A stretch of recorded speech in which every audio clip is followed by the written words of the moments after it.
Good morning, neighbors. Last night, the governor delivered his annual State of the State address, outlining where Rhode Island stands on challenges from healthcare to housing.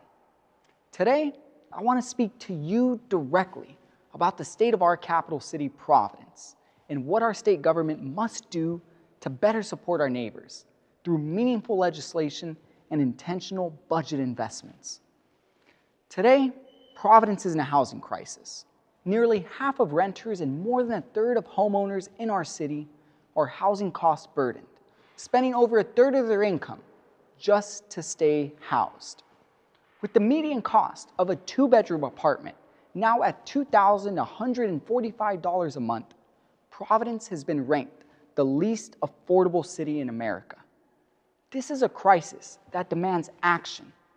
The General Assembly must pass laws to establish just cause eviction protections, offer rent relief options, and empower Providence to pass a housing bond to build mixed income housing through a public developer model.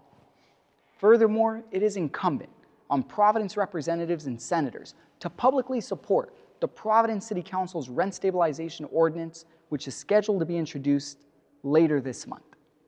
As housing affordability continues to be a growing crisis, another ongoing issue in our city is our public school system. Today, only 18% of Providence students are proficient in English and just 16% in math.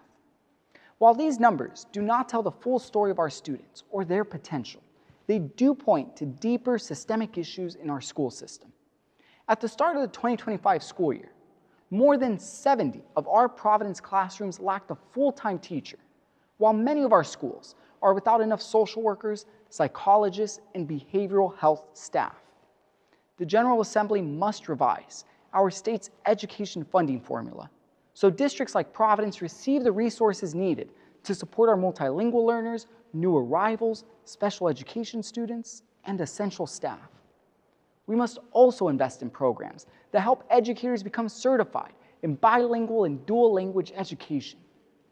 And as Providence transitions from state to local control, we cannot allow for politics or artificial timelines to rush the process at the expense of our students and families. Now, as we talk about our beloved community, we must speak honestly about immigration. Today, many of our immigrant neighbors are living in fear due to increased ICE activity and the lack of clear leadership. We have seen detainments near the downtown courthouse, near Hope High School, and across neighborhoods from Silver Lake to the West End. We can and must do better because the fight against fascism starts locally. Therefore, the General Assembly must prohibit law enforcement officers, including federal agents, from wearing face covers, concealing their identities while performing their duties. We must ensure minor misdemeanors do not trigger deportation, and we must guarantee access to remote court hearings.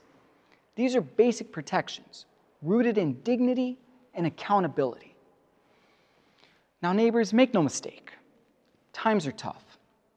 Working people are being priced out of our city, our schools are stretched thin, and immigrant families are being forced to live in fear.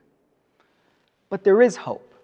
With the solutions we've outlined, we know there is a better future ahead for our city, a future our neighbors and Providence deserve. And I am committed to doing that work, as are many of my colleagues at the State House and City Hall. Take care, neighbors.